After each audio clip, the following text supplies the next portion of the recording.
Welcome to the Craft and Calling Show. I am so happy to be here with Courtney Boomer. I actually met Courtney's husband a couple months ago and I was interviewing him for the Craft and Calling Show.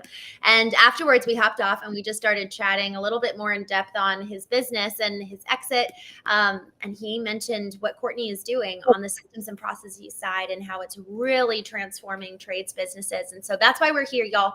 This conversation is something that is not sexy, and so we don't talk about it enough in our businesses, but systems and processes are the very thing that allows a business to grow and ultimately the legacy, which we're all really seeking to establish, to have the foundation and then be able to be what we all hope and pray and wish for our businesses to be. So Courtney, for all those reasons, I'm so happy to have you here. Thank you. Yes, I'm so excited to be here.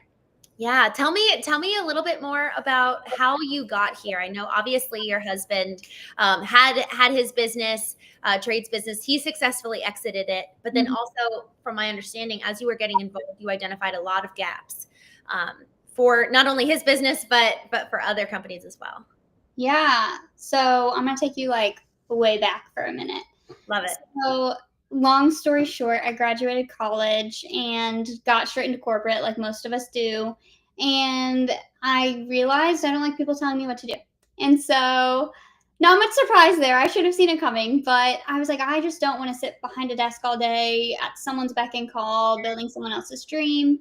And Greg and I were engaged at the time. Or no, we weren't engaged yet, but we were, new engagement and marriage was coming. And I quit my job and I said, hey, let's go ahead and I'm going to start a business. And he had one semester of college left. And he was like, if you're sure, like, I'm with you if you're sure. And I was like, I'm sure. I don't want to do this. And so I started as a virtual assistant and I started helping every random business along the way. But it was always in the same capacity. The systems, spreadsheets, data, I did general admin too. But my heart and soul has always been in the trades and the home service businesses. But I said I would never work in that space. My stepdad had a trades business. My dad's been in the home service space his whole life. My uncle, like family member, everyone, they were all in that space. So I knew it, but I just didn't dive into that side of it because I was like, no, I want to be in business analytics and all these things. And fast forward a few years in 2021, Greg wanted me to step in and help on his business. And I was like, oh, yeah, I can do that. No biggie. And so I kind of took him on as one of my clients. And he had zero systems. So it was kind of fun because it was like, I said, how are you operating? Like, you're very busy. Like, you're very successful for a one-man show at that time. So how are you managing? And he's like, I don't know. So we always joked that it was like a shoestring and paper clips holding his business together because there was nothing there. So we got the systems implemented. We did the CRM, we did the follow-up sequence, we got some spreadsheets going to help track, job costs. And Courtney, can we get like really, really specific with the CRM? What CRM did you use? Yes, so we House Call Pro. So okay. I love House Call Pro, Jobber, and Drip Jobs. Those are three of my favorites for this industry. So we implemented that. I built a very specific spreadsheet for his, like I said, cost analysis, profitability, materials, all of it. So we got all that set up, and then we dove deeper, and I got into his marketing, his SEO, and from a lot of those things that we tweaked and played with, because his business was my guinea pig for so long, we found this really cool suite of when we implemented all these things together on the visibility side, it kept them booked out. And so he was booked out anywhere from 2 to 8 weeks at all times for 3 years straight. And that's when he said, you gotta share this with other people. You can't just do this for us. And that's when it really kind of exploded my business from being that one-to-one relationship to being more of that agency model. Wonderful. I love it. That's so exciting. And it's really what I love is when we have the history and the story associated with what we do, because it really does add depth to it. And also the passion. You said your uncle, your dad, your stepdad, and a lot of people around you had been in the trades. Why did you have that aversion to being involved with it to begin with? I think I just always knew it, so I just didn't think that there was a need in that space until I got into the back end of the businesses. So I always saw the gaps and the potential opportunities, but I wasn't seeing it from a business owner's perspective. I was kind of seeing it as like, oh yeah, they need help with this and that. Yeah, here's how you do that. Oh, you need to edit your website. Here's how you do that. Let me show you. But I never was like, oh, I could do that for people all the time. Yes. Then because originally I was like, I'm just gonna work with course creators. That was like a passion of mine for a long time. Those were some of my first clients. So and it was the boom of courses. You know, it was 2016 to 2021 is when I was like heavy in that, and everyone had a course, so I had a lot to offer with that side of systems. And it was when I stepped in his business that like it was like that light bulb of, oh duh, why didn't you do this before? I love it. That's so great. Okay, so let's start really, really simple. So you got involved with his business and there was nothing. So I like kind of starting with the bare bones, which is so exciting because I think there's a lot of small businesses. When my brother and I became partners for our family painting business, we saw something very similar. My dad did have some spreadsheets, but it was really hard for us to gauge anything on the financial side. And then to your point on the follow-up sequence, it was all him. And so we really cannot grow when we're a one-man shop because we're limited by our own ability. And I'm sure that there was tangible benefit of you being involved where he probably had more freedom to give to you. And do you all have a family? Yeah, we have 4 kids. Okay. Yeah. Okay. Yeah. I mean, like we want dad back. And so if the business is solely dependent on him, then man, the freedom that is afforded where it's like we get our life back and then we also get our family back when we build these systems in place. So starting from zero, the CRM that you guys implemented, what does that like that for people who don't even know what a CRM is? Can you explain about that and then the steps you all went through to get that set up with the past customers and then new customers coming in? Yes. So with a CRM, that's your house for all your customers, right? Like I think of it as a literal house. Like this is where all my customers live. This is where all their information lives. This is how I send them bills. This is how I tell them you have an appointment, right? Like it's your central management system. That's really what I like to think of it as. And it's key to any business, but especially those businesses who are working with customers, and especially in their home, because there's a couple features that they offer that made all of our customers so much more comfortable with us, but became raving fans because of the level of communication that was automated that most of these CRMs have built in. You don't have to actually do much setup to make that happen. So the biggest piece is one, the customer side. So like I said, appointment reminders. It's a toggle and it automatically sends them, hey, we'll see you tomorrow at 9 a.m. or whatever. And it's a text. Appointment reminder for people. And then for job reminders. And so we would set up job reminders like 2 weeks before, 1 week before. That way people had that consistency. Oh yeah, they're coming to my house. We saw when I was finding contractors to work on our house, a lot of them don't have CRMs and they don't have communication. So if they didn't give me something tangible, I forgot who came to our house. And you normally have a couple quotes, and that was really difficult. So that's like step one. Like, how can you just super simple? And then the next part of the CRM that is crucial, in my opinion, is the follow-up. And it can be so simple. House Call Pro, I think, has like 3 follow-ups when you send an estimate that it'll send. And in my opinion, that could be enough. You could be more robust, but if we're just talking super simple, those 3 follow-up email and texts are key to just see where someone's at. And like I said, we can go real deep on like how to tweak them, the language you're using, like all those things. But even at the simplest of just, hey, don't forget we're here. Did you have any questions? Implementing those 2 things was huge for him because it did free up so much time. He didn't have to think about, it was the mental clarity that he got.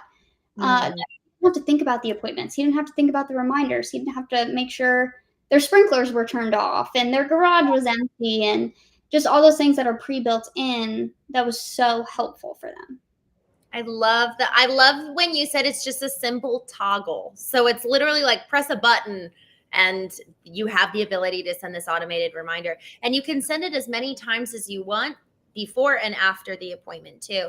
To your point about logistics, we were just chatting with a customer the other day, and we broke it up into 3 different stages. So it's effectively, if you want to think of it like the pre-sale, like before we actually have the job sold, everything that happens before then. And it really is playing. The last conversation we had on the Craft and Calling podcast was discussing the customer journey. And so we actually need to go through the process of what is every single step a customer takes. They usually will look you up online. So then it's like, okay, well, what is said about my business? Do I have a Google profile listing? And like go through every single one of those little tiny steps. And y'all, if you haven't recently Googled your business, do that. See what comes up. Are there other people that have your name? Are there other people that are kind of coming up ahead of you? And so that's just a really good practice. Google your business and then call the phone number. And what we found, one of our customers, they had a couple phone numbers that were broken. And so it was helpful to see, like, we just need to be doing that inventory on a monthly basis. And then to your point, if we've got it set up, once somebody calls them, let's say we don't answer, what happens? Like having the automated text or email that goes out. And then to your point of having, then when we move from the pre-sale to, okay, before the job, there's a ton of logistics. There are a lot of logistics. So can we talk about that? You said about like turning off sprinklers and like making sure the garage is open, all of those little things. How did you walk him through? Did you like look at old emails he would send customers? Like, how did you really help him remember effectively all those things that are just on autopilot for him? Yeah. So one good thing about Greg is his brain for the customer journey and the customer experience is insane. And so he already knew what he wanted it to be beforehand. Like that part made it really easy. And then I could take that and translate it to my clients. But a big thing is I walk someone through like, okay, what does your typical job need? And I think about, now that I know all these things, like, okay, well, does there need to be a space clear? How long do they have to be out of the space? How long does it take to dry? Do you have a care guide? Is there something that happens after that they have to know about the space? Like the sprinkler thing, that was actually one of the last things we added to the email because we had a patio that they showed up to that they were going to put the coating on, and it was wet from the sprinklers. And we were like, oh no. We didn't. And that's the whole job project. It ruins all of the planning for the next 2 to 8 weeks. Wow. Yeah, so we had to like rework them back in the schedule because you can't coat wet concrete. It's going to fail. And so we had to do, that. And it was just a lot of it's you learn along the way. Like, we should add that in. And, little notes of if you have a refrigerator you need moved will help with that. But the rest of the space should be empty. And so it's just those little nuances. Most of the time these guys know about their job, but it's just making them give it to you. So I would have them walk me through it as if I was a customer. I'm like, okay, I showed up for the first time. Like, what do I do? And I almost like when you think of, I don't know if when you were in school, when you were little, like you tell a kid, tell me how to make a peanut butter sandwich. And they're like, oh, well, you just put the peanut butter on the bread. And they're like, oh, well, so I don't open the bag. I don't get the bread and put it on a plate. Like I need the little teeny tiny, like step by step. Imagine I've never seen this before. And that really helps a lot of them because they're like, oh, I didn't think of that. And I pull so much more out of them that I can then make their systems better. That's so good. Okay, so going through the customer journey with them, automating the messages that are sent. What else in terms of systems have you really worked on with these trades businesses? So obviously the CRM, doing the spreadsheets. So like when do you actually encourage them, okay, it's time to get a bookkeeper, it's time to get a, CFO, let's say. Yeah. When do you step back? Yeah, so it can be different for every business, of course. So a bookkeeper is one of those things that I always recommend people getting pretty early because you don't want your books to be a mess. And if you don't, and normally a bookkeeper can be very reasonable if it's just bookkeeping. I'm not talking like CFO level. I'm talking keeping your books in order. So at the end of the year, you have something to give your accountant or CPA or whomever. So that's normally like that's something I actually never mess with. Fun fact, my first job wasn't cost accounting, but I will avoid accounting and books at all costs. So even integrations with like QuickBooks, I won't touch because it can mess everything up. It's like the one thing I don't do.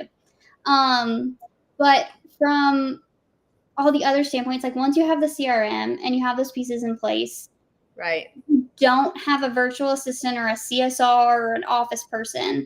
I'm like, okay, what can we do to take phones off your plate? Is that like an AI receptionist? Is it a virtual assistant? So I always recommend getting the phones off their plate and the emails, like customer service in any capacity that they can. And then from there, it's what does their data look like? So we have this CRM, we have all this information, but are you tracking? So you don't know how to spend your marketing dollars if you don't know where your customers are coming from. So I had a client actually recently ask me, like, hey, why aren't we putting more effort on social media? I feel like we could do this and this and this with the posts. And I was like, absolutely, but let's take a step back.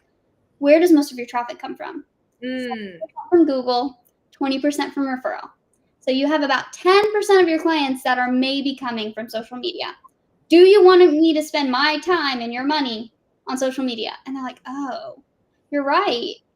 And so but if we didn't have that data that was tracked in the CRM by tagging the leads, we wouldn't know that and we wouldn't know where to spend our money.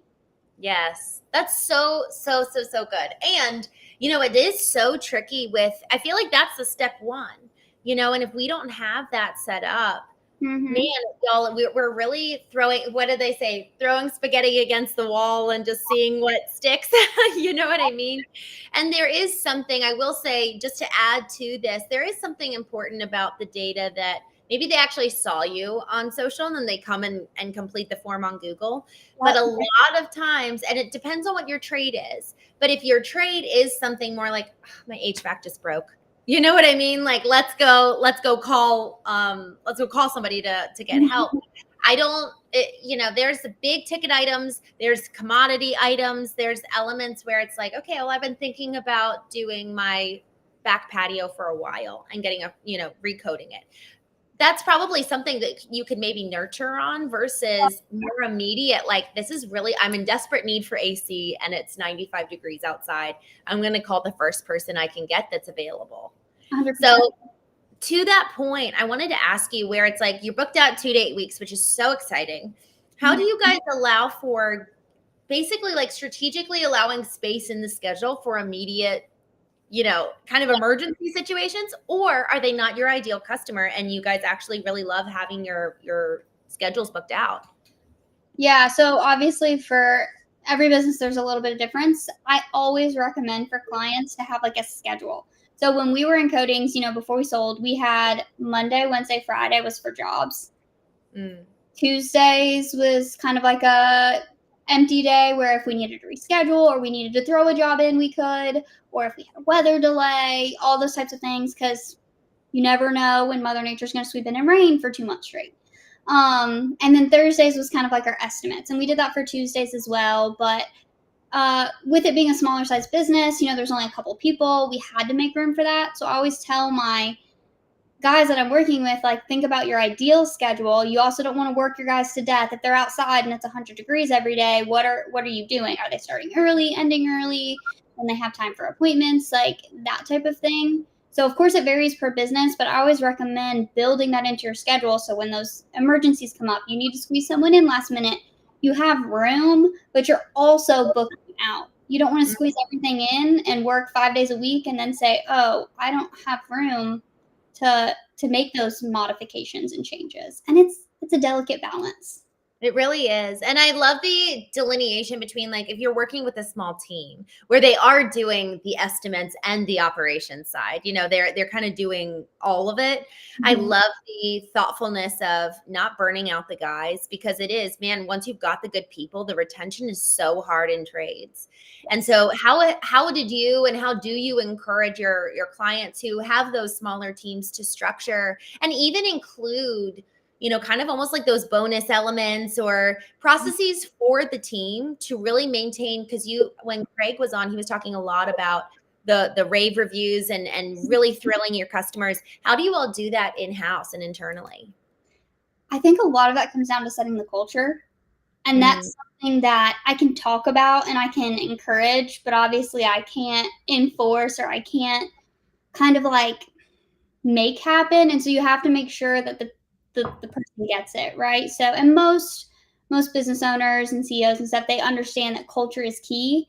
And so that's something that I preach from the beginning with all of my clients is how are you setting up your business for success, but how are you taking care of your people?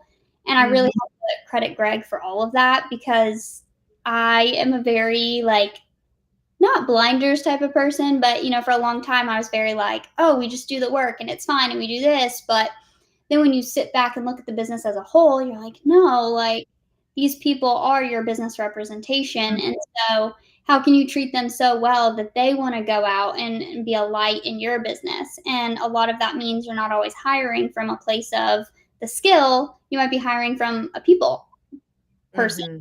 Like they're great with people, they have great integrity, they care about the team, and then you can kind of go and create that culture within the organization. And it's not an overnight thing. It's not easy. It's not quick. I wish there was a simpler answer, but really it all does come down to, I think, the culture of the organization and making sure that flows down from you all the way to the bottom. I love that. It does start with us. When I work with different trades businesses, so much of the time we actually take a moment to talk about, well, who are you as the leader? And really cultivating how do your personal values show up in the company values, and are they strong? How well does your team? We'll even do an audit with the team of like, what do you say about the company? What do you think the vision is? What do you think the values are? And I love that you pointed that out because it's so right. It starts at the top. I think about some of these big brands, Southwest. They do, their CEO will go and hang out with the employees. They're so big at this point. And I even talked with one of the I love flying Southwest because all of their people are wonderful. And I asked them and they were like, our leadership is so involved. And, I think as the companies grow, if we've got the people processes in place, then to your point, we're hiring the people and then teach them the skill. You say be a light for the business in these customers. We're in their home or we're around their home. An incredible opportunity to really represent the business in a personal, emotional way where there's connection and resonance. So how do you, on the marketing side, how do you really form that connection and turn the customer into a raving fan? Yeah. So obviously we have to combine marketing with systems, with customer journey, like the whole thing. I always say we take a very holistic approach to your business and your marketing.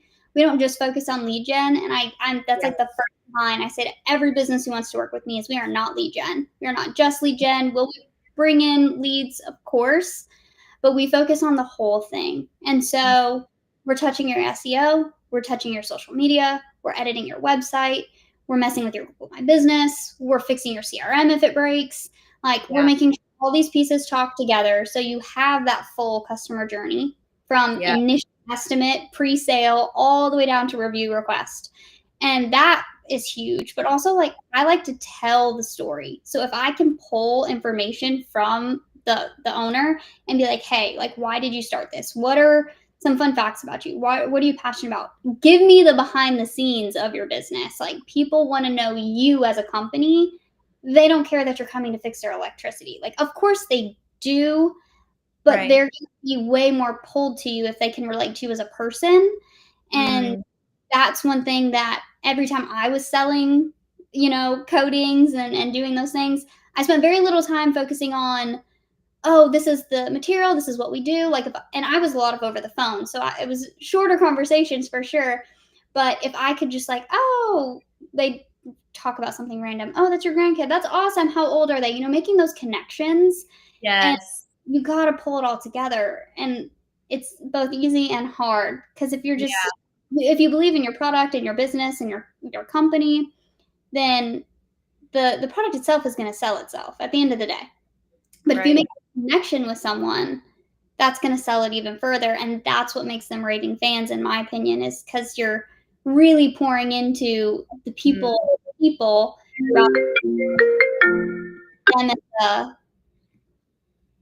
number. Right. Yes. I love that, pouring into the people rather than the number. And I think, Courtney, I'm curious on your end, when you started, so I'm kind of backing up a little bit, but when you said that, it sparked this question in my mind. When you first dove in with Greg on the spreadsheet side of things, how well did he know his numbers? Could he have said, yeah, we're actually making roughly 40% profit which is unheard of in trades, where, maybe making 15. Where was he in terms of that?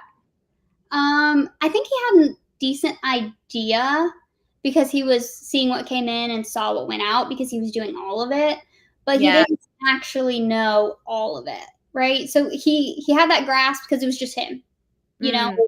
But as we grew, if he didn't have that spreadsheet to say where are we at, how can we increase, what do we need to tweak or change, etc., he wouldn't have had those numbers. And a lot of the businesses I work with actually have no idea what their numbers are until I make them sit down and say, okay, you got to input expenses, or you have to at least have somebody who can do that. And